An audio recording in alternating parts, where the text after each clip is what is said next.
We have a video we would like to share with you. In 1930, the Republican-controlled House of Representatives, in an effort to alleviate the effects of the, anyone? The Great Depression, passed the, anyone? The tariff bill, the Hawley-Smoot Tariff Act, which, anyone, raised or lowered? Raised tariffs in an effort to collect more revenue for the federal government. Did it work? Anyone? Anyone know the effects? It did not work, and the United States sank deeper into the Great Depression. Today, we have a similar debate over this. Anyone know what this is, class? Anyone? Anyone? Anyone seen this before? The Laffer curve. Anyone know what this says? It says that at this point on the revenue curve, you will get exactly the same amount of revenue as at this point. This is very controversial. Does anyone know what Vice President Bush called this in 1980? Anyone? Something DOO economics. Voodoo economics. A warm welcome to our debaters.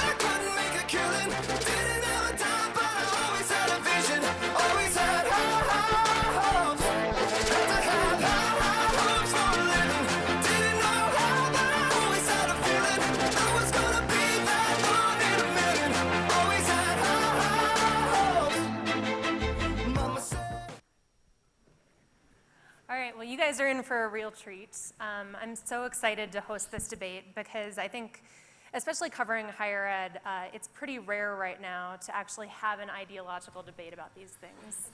And I certainly think that as conservatives, we benefit when we understand the other side's perspective and when we're not shooting down straw men on this. So with that, it is my pleasure to introduce our two panelists for today, if I can find my spot in my notebook. So we have with us Steve Moore.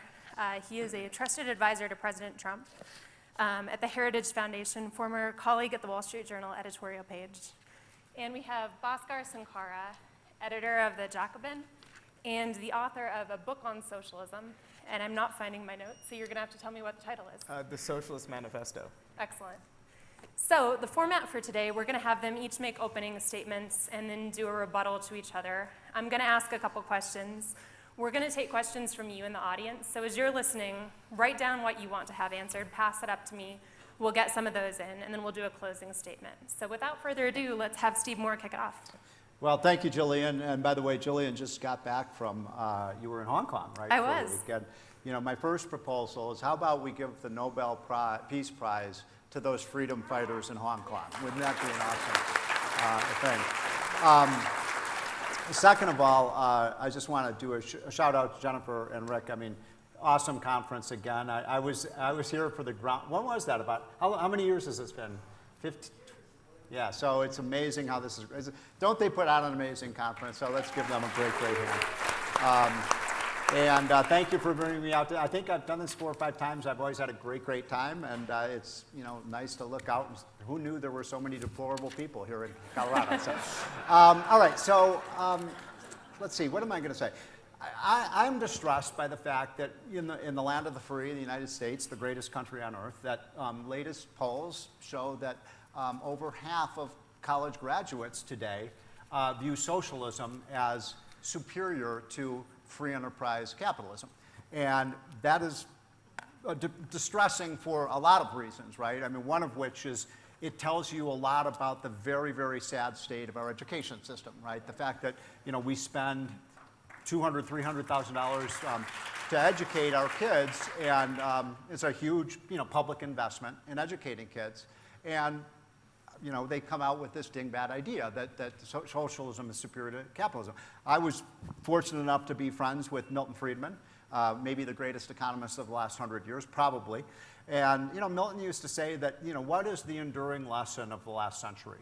I think it's pretty clear to anyone who knows history that socialism, communism, Maoism, Stalinism, Bernie Sandersism, whatever you want to call this stuff, is a failure, right? It's been a failure. It's repressed citizens. It's caused people to be poor, and that free market capitalism is a success. I mean, right? Isn't that the most important lesson of what happened in the 20th century? And yet now we have kids, Jillian, who actually think we need more socialism.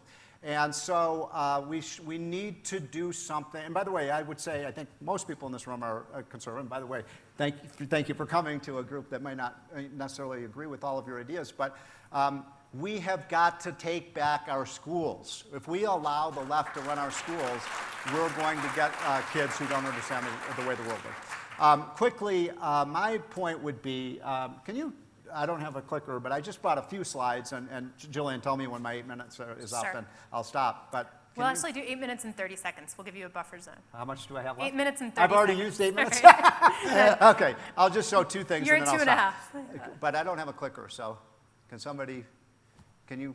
Okay.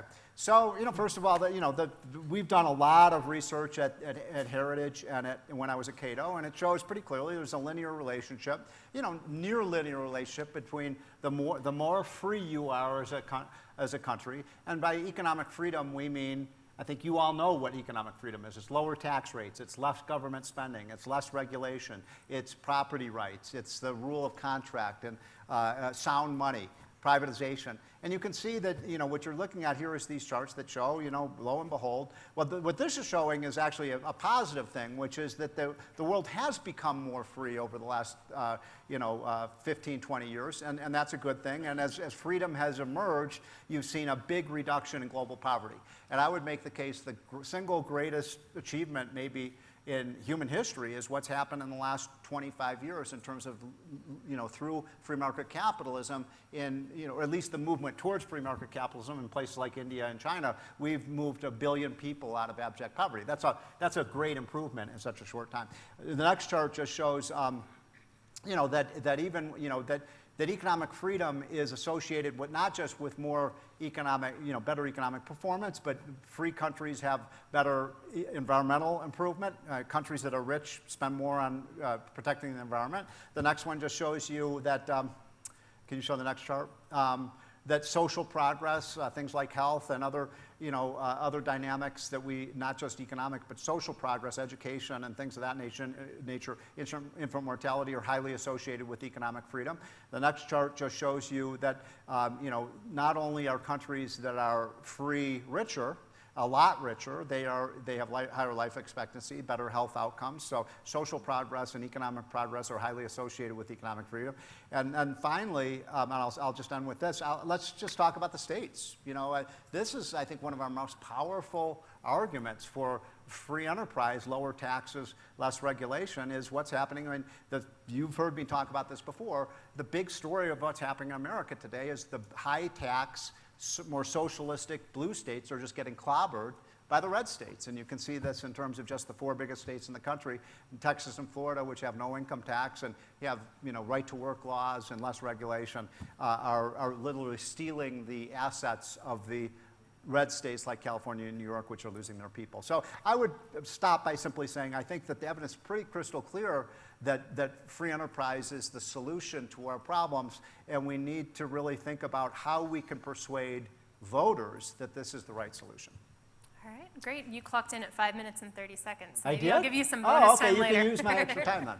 All right, we'll kick it off here. Well, first of all, thank you very much for our host for the invitation and their willingness to engage a democratic socialist in debate. Both the best of classical liberalism and the best of democratic socialism share common roots in the Enlightenment tradition. And in an era of growing authoritarianism and narrow-mindedness, I'm glad to see the Steamboat Institute embrace the spirit of free inquiry. In the following, I'll try to briefly outline a definition of what capitalism is, a definition of what democratic socialism is, and what democratic socialists have accomplished as a political tradition so far. So obviously, I'll have to speak very quickly. I might need that 8 minutes and 30 seconds. A couple more. So socialists do not see capitalism as an entirely or even mostly negative historical phenomenon. And crucially, we emphasize that capitalism isn't merely a market system or a free market or free enterprise system.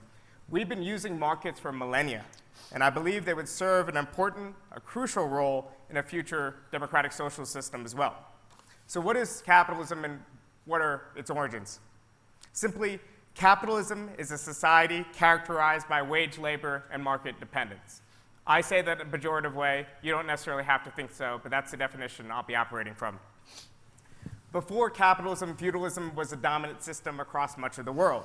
Under it, people were divided between the majority who worked the land to survive and the small minority who appropriated the minority's labor through political coercion. Peasants had access to their own land, thus the means of their own survival. However, lords used force to extract a portion of their yield.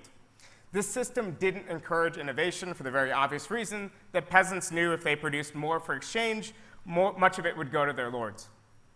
Feudalism faced periodic demographic crises, none more significant than the Black Death, which of course in Europe killed nearly half the population.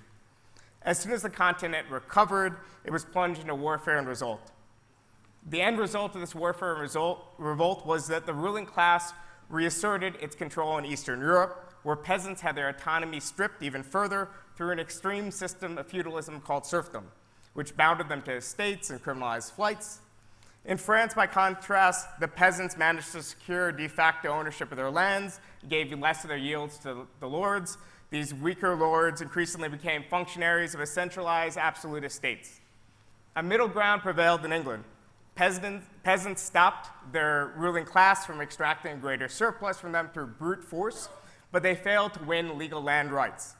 English lords, searching for new ways to produce surpluses beyond exploiting a depleted peasantry, laid the groundwork for a shift from a peasant proprietor system to one based on a tenant system. Tenants received leases and had incentives to be ever more productive, since they kept all their surplus after their rent was paid. Tenant farmers were compelled by the market to maximize production in a way peasants traditionally weren't. These farmers, in turn, began hiring landless peasants and others as wage laborers. This might sound like a small shift, but it was a profound transformation. This process created a highly productive agricultural sector able to sustain a large population not engaged in farming. It also meant that there was a majority without property that could be forced into wage labor. There had been markets before, indeed going back thousands of years, but early modern England was a first market society.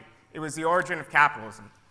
We know of the misery of industrial societies, but this development also set into motion advances in human productivity and in social wealth. And I would agree about your assessment in many ways the last 25 years on a world level, including Brazil, India, and China, that I would attribute a lot of that to a kind of state-managed liberalism as opposed to just free market, a laissez-faire system.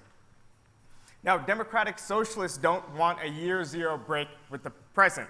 Rather, we think that from this new condition of abundance, key aspects of capitalism, the coercion of wage labor, the persistence of abject poverty next to extreme abundance, and so on, can be done away with. So, what is democratic socialism in theory? Just as I wouldn't conflate, say, an American libertarian with the crimes of Pinochet, I should note that I'm not defending Stalinism or any other authoritarian tradition. Democratic socialists have long opposed such systems and have been their victims, in some cases their earliest victims. I'll focus my limited time on defending the worldview that I believe in, not in a caricature of it. Now, democratic socialists, at the very least, believe in the inalienability of personal, civil, and social rights, your right to speech, protest, and so on.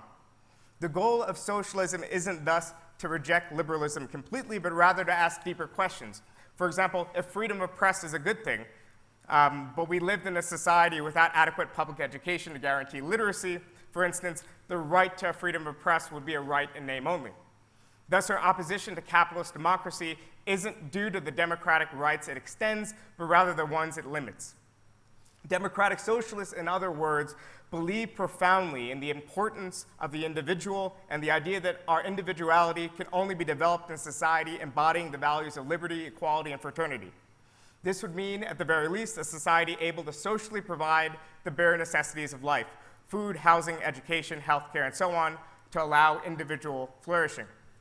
Inspired by these ideas, democratic socialists in the United States have shaped the society we live in today, from the 8-hour work week to the struggles for women's suffrage to full civil rights for Black Americans, and so on. Democratic socialists have been at the forefront of every small d movement for democracy in this country for the last 120 plus years.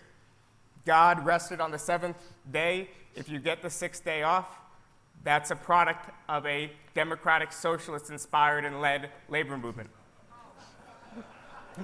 Indeed, the democracy that we have, the democracy that we should respect and enhance, was foisted upon capitalists against our wishes by popular struggle. But what does democratic socialism in practice look like? Now, I think this is a difficult question because it's easy to compare a system that exists with all its contradictions and all its warts with a system that just merely exists theoretically. So I'll have to draw on some concrete examples. So let's think about democratic socialists in a party with Marxist roots and radical ambitions which governed a state nearly uninterruptedly for 40 years. I'm talking about Sweden, where the SAP, the Social Democratic Party, the Socialist Workers' Party, and this the Swedish SAP in its Swedish translation, governed nearly uninterrupted from the 1930s until 1976. They were able to create a society with public guarantees to healthcare, childcare, education, housing, and achieve better key social indicators than we have in the US today. To this day, in Europe's social democratic welfare states, the rights of business owners have been undermined through the regulation of capital. These societies, in other words, limit freedom for people to own private property, places that produce goods and services, not your car, your house, your toothbrush, to do what they will with their private property. But for the majority who don't, they enjoy a greater range of choice and a greater chance to fulfill their potential. They have this greater freedom, not because private property is upheld, because the freedom for the minority who own private property is limited. Fundamentally, socialists believe in the rights of working people to the fruits of their own labor. Of course, we believe in individual rights and individual freedom. Of course, there are certain spheres where the state should not enter. But our individuality can only be developed in society with a more robust set of democratic guarantees. It's obvious to any American that a person born in, say, Fairfield County, Connecticut, is probably going to have vastly different life outcomes than someone born in Flint, Michigan. So if the system isn't allowing people to reach their potential, if it's filled with amazing wealth, but also exploitation and poverty and all sorts of terrible misery, then how can we make it better? We try to tame the system at first. We try to build a welfare state to try to get the basics at least guaranteed as social rights. We advance with the democratic mandate through trial and error and try to construct a more just and participatory society like our predecessors in the Nordic states did. We accomplish what Sweden and other societies accomplished with mass movements inspired by democratic socialist ideas, a state that guarantees core social rights outside of the market. Then we push to transform unions from mere instruments of working class bargaining within capitalism into worker-owned cooperatives operating within a competitive marketplace. If democracy is a good thing when we vote every year in the ballot box, then why not have it in our workplaces as well? This last sphere, by the way, this emphasis We're about a minute over. Oh, this And it's emphasis gonna come out of your, response. on worker ownership and not merely the regulation and the shaping of capitalist outcomes, is the difference between democratic socialism and social democracy. So in summation, to conclude, it's my profound belief that future generations will look upon capitalism, the system we have today, as a time when life outcomes were accidents of birth, with shock and disgust, much the same way we look upon other more extreme forms of exploitation and oppression that we have already done away with shock and disgust. There is no fixed destinies for nations, but democratic socialism is, I believe, a horizon that we should move toward. Great. So before we continue with the rebuttal, I did want to come back to you. You've got a little bit extra time, and I wanted to make sure we're really clear that we're talking about the same definitions. So I got a pretty concise definition of what socialism is from him, but what does socialism mean to you? Socialism? Yes. It means more government control of the economy. And, I think the problem that I have, you made a lot of excellent points. The problem I have with this kind of argument that, we just want to move, from free enterprise more in this direction, but we don't want Stalinism, we don't want Maoism, we want, somewhere in this kind of middle ground. And so, the idea is like, well, not that kind of socialism, and my idea is like, that's like saying, you're sort of saying we want the good kind of socialism, like the Nordic countries, and my attitude is it's like saying we want the good venereal disease, not the bad venereal disease. I mean, the more you move towards, towards a socialist direction, the more you're giving up your freedom. And I loved what you talked about the rights of individuals. And you know, the Bill of Rights, which is one of the most important documents ever written, which obviously is part of our Constitution, is all about safeguarding those very kinds of rights that you're talking about by limiting government, right? That's what our Bill of Rights is. It's what our founders were worried about was that government would invade these basic fundamental rights that you talked about. I wanted to make one other point. Can you put up those charts again? Because there's one other chart I want to put up. And while you're doing that, I'll just simply say that a lot of people who want more government control of the economy, socialism, democratic socialism. Can you move towards the last one? Keep going. This one, go back.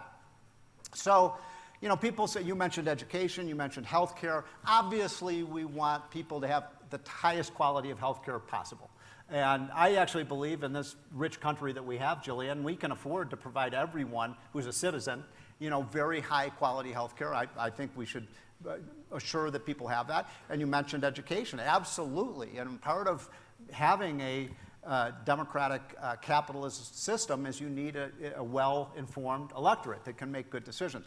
And I showed you this because, it's so interesting to me. This is just showing the rate of inflation, the rate of cost increases across all sorts of industries. When they do the consumer price index, that is made up of thousands and thousands of products and hundreds of industries. And so, some industries obviously have faster rates of inflation than others. And what's so interesting about this chart, this is looking at price increases over roughly the last 20 years.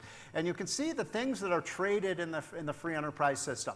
And this is one of the reasons free trade is important, is because when you get competition and private enterprise, look at what's happened to most consumer items, everything from cars to apparel to furniture to toys to computers to software. These are not, for the most part, regulated by government, and their prices, they become more affordable to people. People can afford more of them. And then look at the left side of the chart, and you can see the two industries in America where prices are completely out of control. And, surprise, surprise, education and healthcare.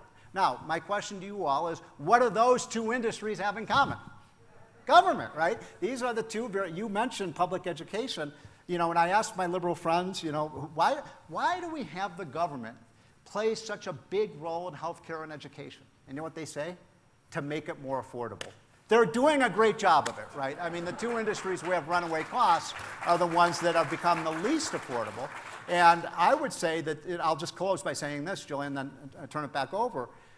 I think the biggest disgrace in this country is our public education system. I really do. I think we are robbing people who grow up in Newark, in Chicago, in St. Louis, in Michigan, Ohio, in Detroit, in Washington. I'm from Chicago. I've gone to the public schools in the inner cities there. Not one of you in this room would ever send your kids to those schools. They are incredibly depressing places to go. They're more like prisons than schools. I now live in Washington, D.C. It's the same kind of thing.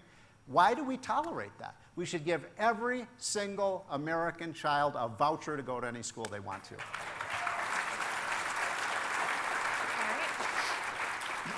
So you've got, I'll put the clock I'll do here. like 3 minutes. Okay, great. Well, first of all, I agree that we should avoid the no true Scotsman fallacy. That's the worst part of almost any debate when you're talking about something like this. What is that fallacy? So for example, if I'm talking to a libertarian and I'm sharing discontent with the way society is run, they'll be agree with me, and they say, well, the problem is, society isn't capitalist enough. In the same way, when you're talking with certain socialists about the Soviet Union, about these other systems, they say, well, that's not real socialism. What I'm saying is real socialism. Suffice to say, there are forms of capitalism that have veered towards ugly authoritarianism. There's been forms of socialism that veered towards ugly authoritarianism. Neither of us defend those systems. It's a constant political battle to maintain and safeguard our civil rights in any political system, no matter who's in charge, left or right. But let's talk about the distinct tradition of state power from the tradition I come out of, which is the democratic socialist tradition, which in countries across Europe have not only played the vital role achieving political democracy in the latter years of the 19th century and the early years of the 20th century, but have in fact governed for decades with the peaceful transference of power. So after they ruled from the mid-1930s to 1976, what happened when the SAP lost an election to the Swedish conservatives? They left power peacefully, and they regained power about 6 years later. Now, these countries, though, in the span of that, let's say 30, 40 years of social democratic rule, progressively made inroads on the rights of capital through growing regulation, and particularly through the power of sectoral bargaining. So I don't have time to get into it, but actually the power of sectoral bargaining led by the labor movement, not necessarily by the state, but by the labor movement, in fact, was the driving force regulating and making inroads against the power of private property.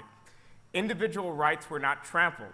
So I think this is the key distinction and a key point of disagreement between us two, which is I believe that personal freedom can be upheld while still making inroads over certain private property rights, whereas you believe that they are intrinsically linked. Now, in these societies with higher wage economies, with more militant demands from the workers' movements, you actually had, what do you have when you have higher wage demands? You have pushes towards capital-intensive technology. You actually have, at times, greater rate of firm failure, but this firm failure actually meant that these were more dynamic and more competitive economies. And yes, in the case of the Nordic countries, they were economies very much driven around free trade. You know, tariffs and trade is not necessarily a left or a right issue. I think there are Donald Trump has shown. No, and I think there are certain times when protecting and sheltering a key strategic industry might actually be useful to have a tariff from time to time. I think there are other times where it's useful to expose those industries to competitive pressures. So I guess the final thing I'll say is that when it comes to the education system, in the United States, we have historically had a very weird mix of private and public insurance, and we've had kind of the worst of both worlds. In other countries, there are, in fact, more cost-effective and efficient means of public health insurance, for instance. There are many spheres where even people on the right would agree are natural monopolies, where it makes sense to have the state serve as an actor. I believe that healthcare is one of those spheres. In other spheres, I believe we still want the impetus of competition and innovation, and indeed firm failure, but we could do that instead with worker-owned and controlled firms. So the real question is, what is so particular about the rights of private capitalists as individual capitalists that you want to defend? Because if the argument isn't necessarily just about markets, but it's about private ownership, then you need to make a case for private ownership as opposed to unleashing the full potential of every working person in America by giving them a proper stake in the place where they spend 40, 50, 60 hours a week. So could I say something quickly about that? Yeah, absolutely. Because I'm sure, Jillian, you read my piece in the Wall Street Journal about this 3 weeks ago. I mean, there's an obvious solution. I could not agree more. We need to have every single American worker own a piece of the rock. We need to do that. We need to make sure every worker in America becomes a worker owner. And there is such a simple way to do that that would lead to middle-class people having ownership of the companies they work for and retiring at a much, much higher rate of retirement benefits than under Social Security. And that is simply let every single American, you can look this up, it was 2 or 3 weeks ago in the Journal, we talked about an Own America plan. And that would be to allow every single young worker, anyone under the age of 35, put 10% of their paycheck, rather than sending it to the black hole of Social Security in Washington, they put that into an individual account that it's an index fund that owns every single stock in America. And what we found is, by the way, when you ask, I'm not necessarily you, but when I've done this debate with others, oh, look at Social Security, what a wonderful program it is. Social Security is the biggest ripoff for young people ever.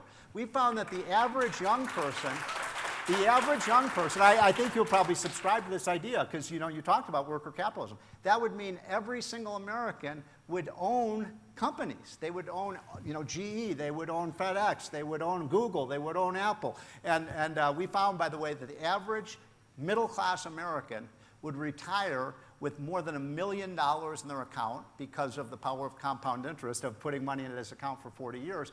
And they would be able to have a benefit that would be 2 to 3 times higher than Social Security. And they would be able to leave $1 million to their heirs. So how about that idea? Well, I think ownership also implies control. So I think you'll find ownership implies control in that I think you'll find, like the Swedish Social Democrats found in the 1970s when they pursued a wage earner fund, that eventually capital will reject that plan once it reaches the point where people are taking their ownership power and actually turning that into democratic control. So I think that's the thing that, in fact, that proposal sounds like a good starting point to me. It sounds like something I would potentially support, but it's something that a lot of the powerful interests that keep American capitalism going would reject if, in fact, Actually, it was tied to forms of It's actually control. the liberal Democrats who don't want that plan, not the Republicans. I mean, Trump is interested in that idea. Paul Ryan was interested in it, got shot down by liberal Democrats who don't want Americans to own a piece of the rock. They want them to be subservient to the Social Security system. And this is sort of the problem that I have with the idea that the problem with, in my opinion, of like what you've laid out, is you have this vision like politicians are angels, right? And if they were angels, but they're not angels. I've lived in Washington for 35 years. These are not good people, for the most part. And they have their own interests at stake. And that's why I always tell people, young people, why would you want all of the government's going to give you this for free and that for free? The most important thing we have in America, you have to treasure it. You have to safeguard it. You have to, millions of Americans have lost their life to keep it, which is your freedom and liberty. Don't give it to these politicians in Washington. Fight for it. And what you're saying is we should have these, people actually give up more of their liberty, give more of their, more of the decision making to politicians. And I just don't think that model works out so well for the people that you and I both want to help. Well, I want to flesh this idea out a little bit more, because I think what we're talking about when we're talking about these systems, capitalism or socialism, is how do we have a system that best checks some of the worst impulses of human nature, whether that's greed or oppression or the tendency toward exploitation. So, Bhaskar, I'd like you to explain a little bit how you feel like your alternative would address those problems more effectively than capitalism would. Well, I think the starting point is you start with reality and you start with systems that I think have worked. Now, I've seen the successes of welfare states in Europe. I've also seen the way in which these welfare states, which were extremely successful in the exceptional period of the post-war boom, also ran into certain roadblocks and problems, including kind of declines in firm profitability in the late 60s and 1970s. Now, there's different ways to approach this problem. So you could say that the problem was born out of excessive regulations, overly strong unions, and so forth. And in fact, the history of the last 20, 30 years has been a history of capital being unburdened by those things and finding new ways to innovate and create wealth. Or you can say, like those of us say on the left, that in fact this showed kind of a structural contradiction or a limit of social democracy, which is it placed more and more power in the hands of working people, but it ultimately left kind of the structures of society in the hands of capitalists. So a capitalist could say, well, this bargain was working for me in the 50s and 60s. I'm a Swedish capitalist, and I like the fact that there was less strikes in Sweden than there was in France. So yes, I'm taxed a little bit more. Yes, there's a little bit more regulations, but for the price of industrial peace, for the price of kind of having stable outcomes, I'm willing to give this up. But what happens when things start to get tighter and the international environment changes and there's more international composition and there's things like the OPEC shock and you're not as profitable as you were before? Well, then at that point, you have the ability to say, well, we're going to withhold investment. And that's a way that capital exerts its power in society. Because we all have one vote as individual kind of people, but we have different economic power and weight. So they're able to exert this undemocratic blackmail. I think that a solution of going from social democracy, a system that works, and we should admit that it works even if we think that it doesn't work as well as a different system. So, for example, if I'm proposing a social democratic system, you're proposing a system based on more market competition, maybe your system in your mind yields 5% GDP growth and mine yields 3.2. But this isn't the gulags and breadlines here. We're talking about the difference. So we go from what works and we figure out ways to take this blackmail and this extra power away from capital. Why? Because we think that there is a different system that better aligns the needs of working class people with kind of this broader structure of society.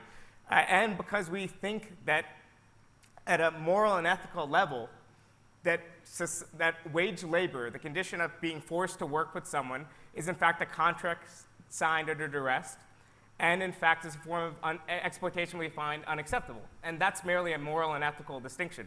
So if we start from that moral and ethical starting point, then we figure out how to alleviate exploitation in ways that doesn't create new forms of oppression. But this is a constant struggle, and this is politics. You know, Edmund Burke says, and I don't often quote Burke, but it's a line that I think is quite apt, that the only thing worse than existing tyranny is a failed revolution to upturn that tyranny. And I think that's something that socialists should keep in mind.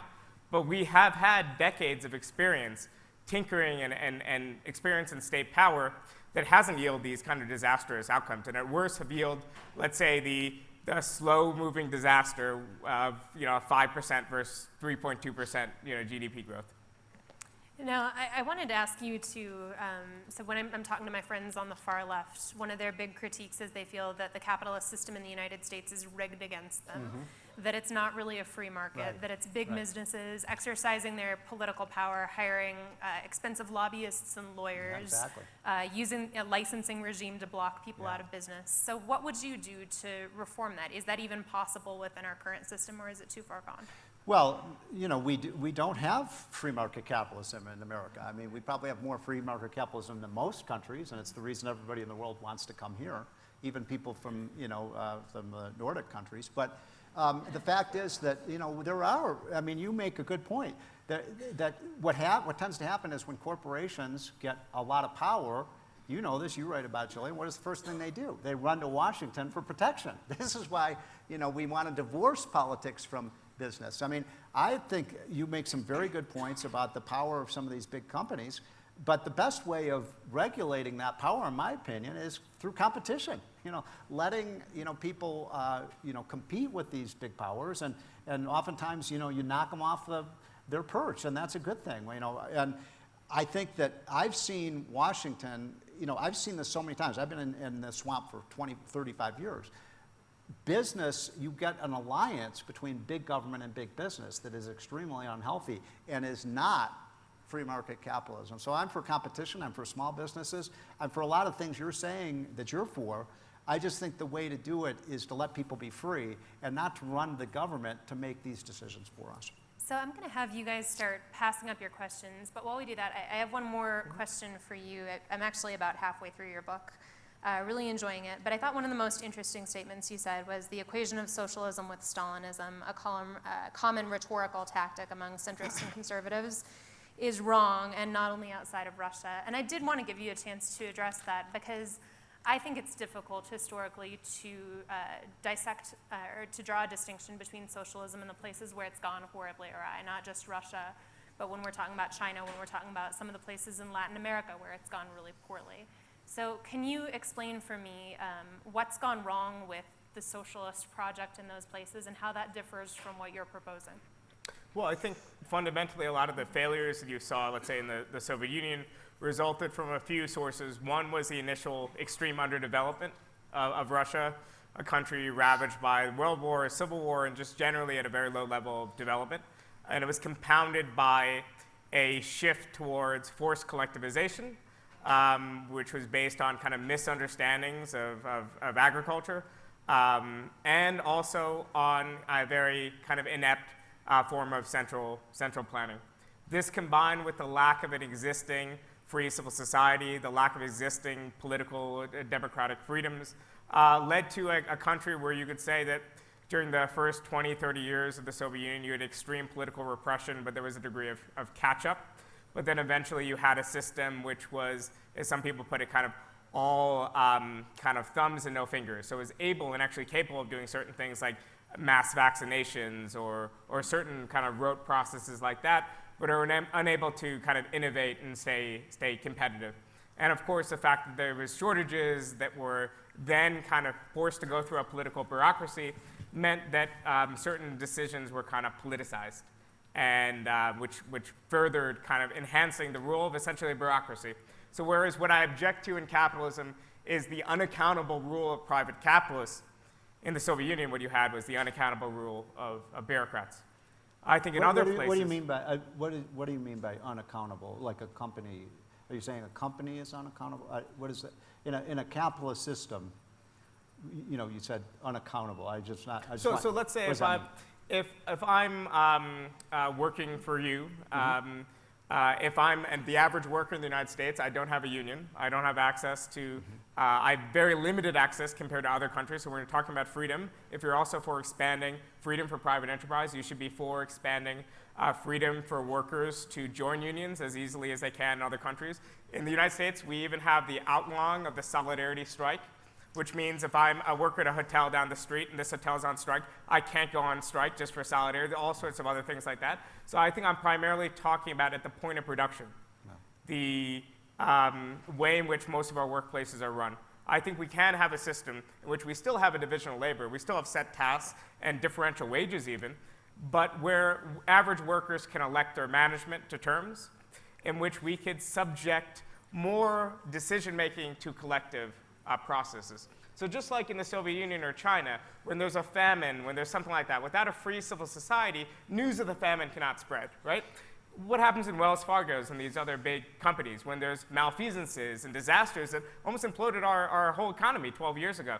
These things could have been stopped with the more democratic, transparent companies. And I think we do this by fostering forms of worker ownership that American corporations would find fundamentally unacceptable, along with the politicians in America. So do you think that, look, I don't have a problem with unions. If people want to join a union, I believe in the right of, one of our, basic First Amendment rights is the right of association. So if workers want to assemble and collectively bargain with their employer, I have no problem with that whatsoever. What I have a big problem is forcing every worker in that company to join the union. So do you think, are you against right to work laws?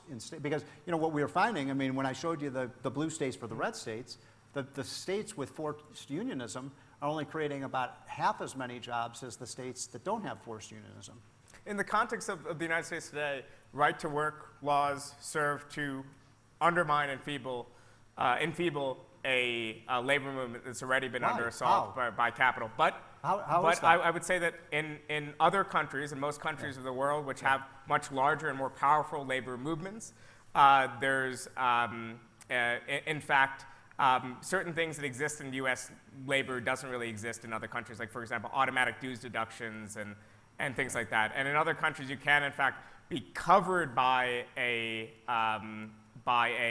agreement and choose to opt out. In fact, very few workers choose to opt out because their unions are more engaged and, in fact, they feel more a part of their But in the union. United States, you'd be in favor of forcing workers to join a union even if they don't want to. I think that in certain, I think that the act of a shop unionizing shouldn't be a one-time plebiscite in either ways. I think the union mandate should have to be continually renewed. So in other words, I think you could say that as individuals, you might not want people to be able to opt out because of certain problems of the free rider problems and so on, but that workers should have the chance to advocate with other workers for decertification. So make it easier to unionize like you can in other countries with card check and other things, but sure, make it easier to decertify too. All right, great. With that, I'm going to switch over to some of the audience questions. And I'll begin with one for Steve. Someone's asking what you think about income inequality. Is that something that is inherently indesirable, or is it the sign of a healthy society? A couple things about this. We don't want to focus, I think the focus on income inequality is wrong. It's not the right problem to focus on. The fact that we have Bill Gates and Warren Buffett, and we've got people like LeBron James and people who make millions and billions of dollars, that's not a problem.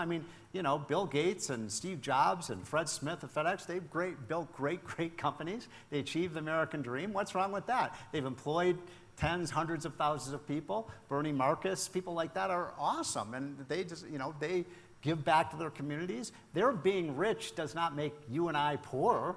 It's additive. That's what we love about the free enterprise system. I had a conversation with Bernie just a few weeks ago, and he's saying, look, yeah, I've become rich, but how did I become rich? I became rich by giving people things that they wanted. Nobody ever put a gun to anybody's head and said you have to go to Home Depot, right? It just turned out that he had this incredible, entrepreneurial idea that made everybody better off. And so I think our focus really should be how do we raise the living standards of the people at the bottom. You know, because the American dream is to get rich, so we don't want people not to get rich in the country. And if you were to ask me the 2 or 3 most important things to do to achieve, you know, better economic outcomes for people at the bottom, by far the single most important thing that we have to, you know, talk about every single day is freedom of services. I'll say it again. Every single child in America, whether black, white, Hispanic, Asian, green, yellow, whatever their economic background, they should all have the opportunity to go to good school. And why do we tolerate that millions of kids go to these horrible government schools that are run, I hate to say this, but who are those schools run by? What I believe has become one of the most evil institutions in America, which is the teachers' unions. They advocate for themselves and not for the kids. Would you care to respond to that? Yeah, well, I think by every independent measure, what is the most effective country in terms of education system in the world? It's Finland. And Finland's education minister is literally a Marxist. She might actually be a step to my left. Public schools can be done very well. I grew up and was a beneficiary of a public school system.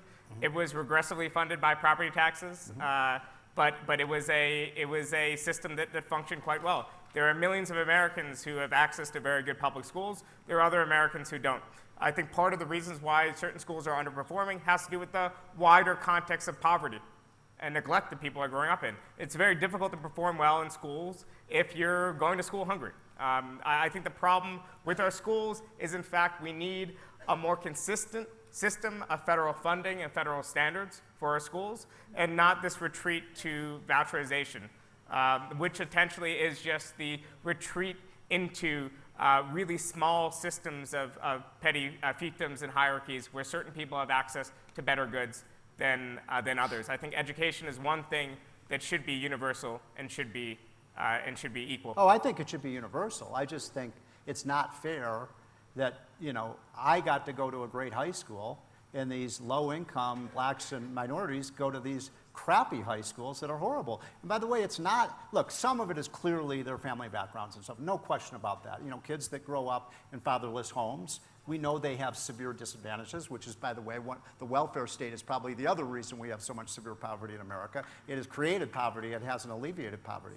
But I would say this, we have great evidence that when you take many of those same kids, I've worked with a lot of those kids in Washington, D.C., who we've given vouchers to go to Catholic schools, Jewish schools, private schools, and they do very well. You know, their performance, you know, I remember one of the kids who I got to know very well, who had one of these, he said, and by the way, the only program in 8 years that Barack Obama wanted to get rid of was a voucher program for low-income people in Washington, D.C. And I remember one of the black parents said to me, Jillian, he said, you know, why does Barack Obama, you know, want to get rid of this program? You know, his kids go to Sidwell Friends, the best, you know, one of the best schools in the country. And they said, why shouldn't my kids be able to go to that school? And the guy was very funny. He said, and by the way, Barack Obama lives in public housing too, you know? So, I mean, we should give everybody an opportunity to go. Why should only rich people be able to go to Sidwell Friends School? Well, I think any child should be able to go to schools with the same opportunity. I agree with you. The culture of poverty myth is largely a myth, because when you put people in other contexts, well, I think primarily, think about I brought the example of Finland up before. Okay. Finland is a country that completely bans private education. So I don't care if you're a Catholic, if you're a Muslim, whatever, if you're a Jew, you know, teach your kid religion, you know, after 4 p.m. when they're home. And that would be the system that I'd be in favor of. Wait, hold on. You're in favor of banning private schools? I'd be in favor of high quality public education. Yeah. And I believe that there's a sphere for religion, and that sphere is in civil society and private life. But just like I'm not in favor of madrasas overseas, I'm not in favor of Catholic schools in the United States. All right, so on that, I'm getting quite a few questions for you about if we're trying to collectivize or if we're trying to increase public ownership or worker ownership of businesses, private industry. What would that look like, and what would happen to the people that resist this? I know in your book you were talking about the example of a pasta shop, a pasta bottling company for the sauce. And I guess, like, how does this play out when it's obviously a politically divisive issue, and you wouldn't have the people that are business owners necessarily getting on board with it? what is your policy on the use of force? Well, there's winners and losers in any transformation, but winners and losers need to be carried out by democratic means and with means that respect certain of people's inalienable rights. So for example, whether you like it or not, I imagine almost everyone in the room wouldn't like it. I would say there is a possibility that within the next 10, 15 years in this country, about 15+% of our GDP, the private health insurance industry, could be socialized and turned into Medicare for all. Now, that's a large chunk of the economy, and that's a big shift. Now, if you work at one of these companies, you should be worried about your job and the transition. That's why at least Bernie Sanders' healthcare plan, which I think out of the Democratic candidates is by far at least the most serious in taking these issues head on, has a clause about just transition for kind of the workers in those sectors as well. Now, if you're a private health insurance CEO or owner, yeah, your life might go from being spectacularly wealthy to just being middle class like the rest of us. And the idea is that there are a few losers in this process, but the losers aren't sinking to, that they're not kind of being thrown in prison. These losers are instead just knocked down a few pegs to the level of everyone else, but there's far more winners. There's winners among uninsured people. There's winners among millions of people who are dying of preventable diseases over the course of the decades, or just in general have a lower life expectancy than our peers in Europe and in other advanced industrial countries. So, I just got to address this issue for healthcare because I think it's a mythology that number one, yeah, we have big problems in the way we pay for healthcare. But ladies and gentlemen, we have by far the best healthcare system and medical care system in the world, far none. I mean, no country even comes close. And we know this, Jillian, because kings and political leaders from all over the world, when they get sick, what do? Where do they come? They come to the United States for care. And by the way, I've had firsthand knowledge. I mean, the quality of care in the United States, with some exceptions, is exceptional. And the way we deal with diseases, whether cancer or heart disease, so on. The other point is, look, if you look at the last 80 blockbuster drugs that have come on the market that have dealt with all sorts of horrible crippling diseases and sometimes fatal diseases, like 60 of them have been developed here in the United States of America.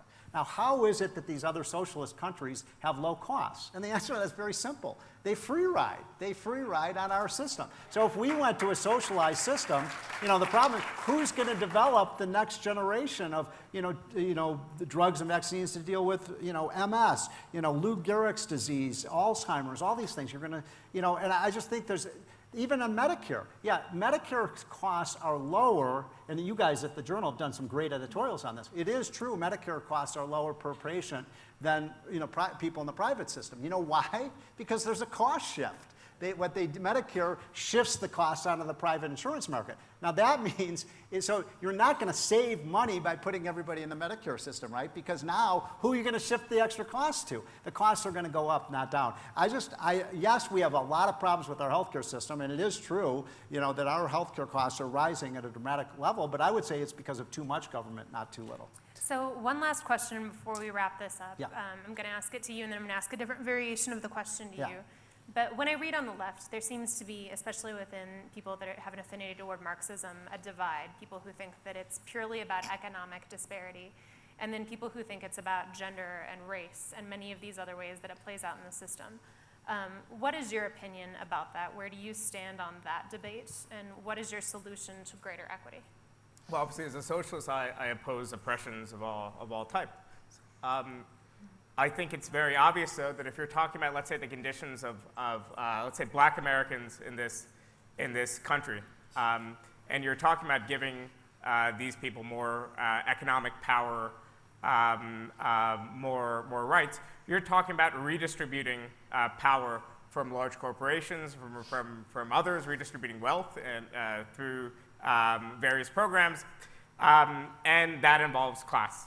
I think it's very obvious to me that class is the underlying thing that conditions a lot of our life. I think it's obvious to even most people in this room, I would imagine, that a lot of your life outcomes are determined by how much cash you have in your pocket. I think there are deeper struggles against oppression that we'll need to fight over many years. But I think class is the most important underlying thing. And beyond that, it's a galvanizing glue that can unite people across this country. And I think you can't build a political coalition if you're going to say that 35% of the country, roughly, it's white males, are all the enemy. That seems like a surefire way to ensure some sort of Republican majority.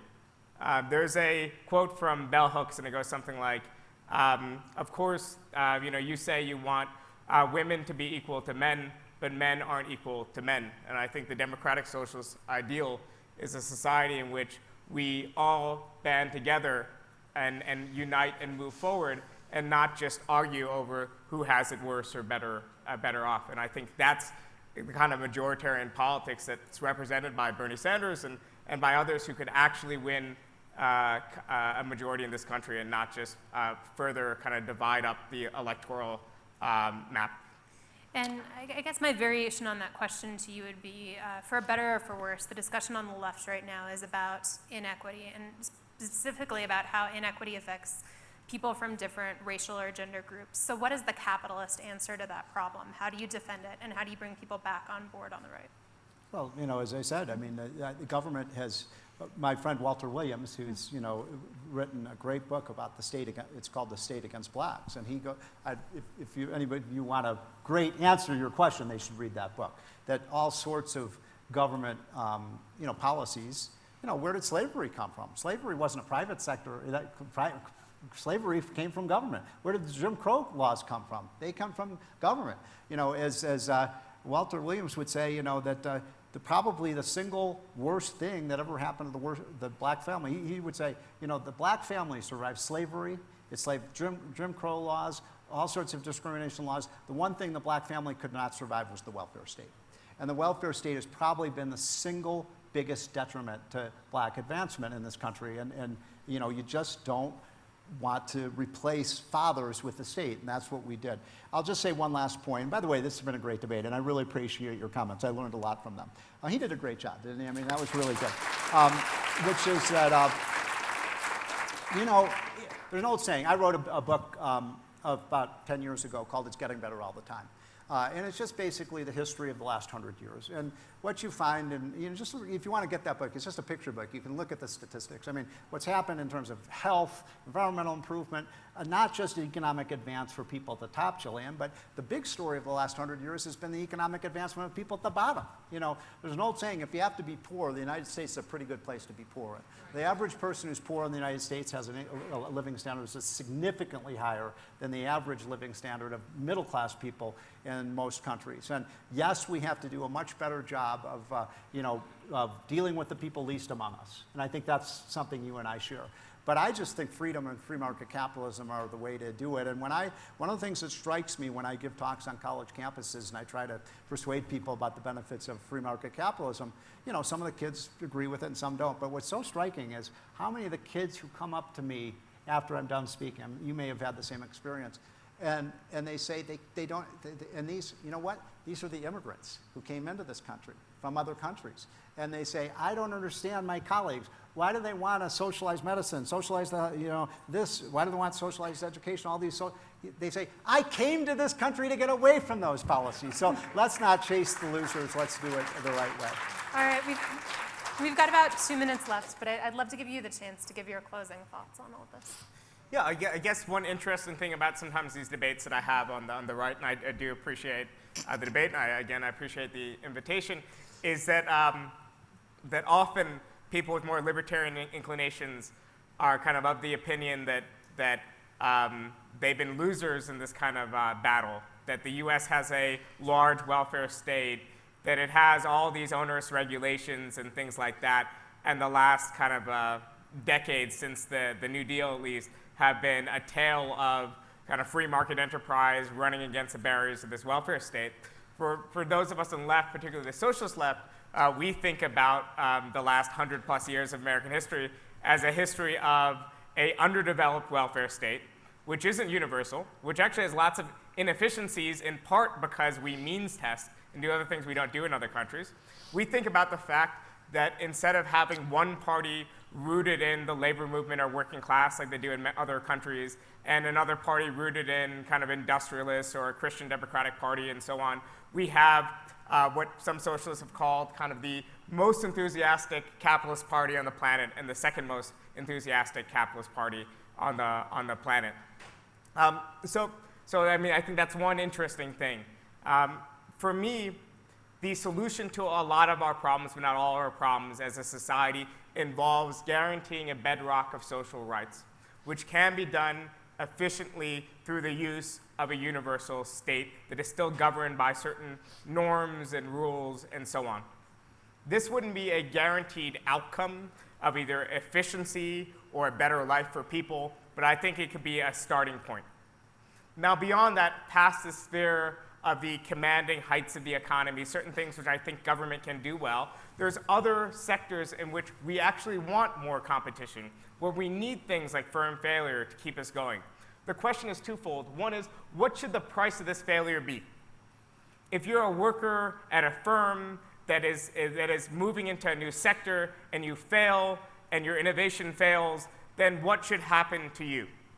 I think you should bounce on this net of the welfare state, be retrained through active labor market policies, and go to some other sector.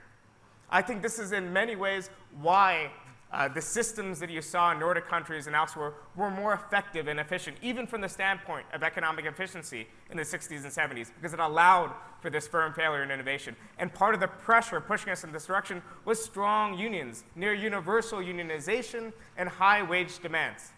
American capitalists and big corporations, to much extent, can afford to be lazy because they have a small, they have low-wage, complacent workers without rights, without guarantees that are pushing them to be more dynamic. So what I would say fundamentally is that we can have a society in which we secure a bedrock of social rights, and we can tie this to worker ownership in the sphere of production. And worker ownership means not just shareholding, but in fact means being able to elect your board. It means taking home not just a fixed salary, but dividends. And I think this is the kind of society we want. This is a true ownership society, but it means asking questions about the nature of freedom and the nature of democracy that libertarians simply do not want to ask. All right, well, we're gonna unfortunately have to leave it at that, but I wanna give huge thanks to you guys for staying and listening, and great thanks to both of my panelists for this important discussion.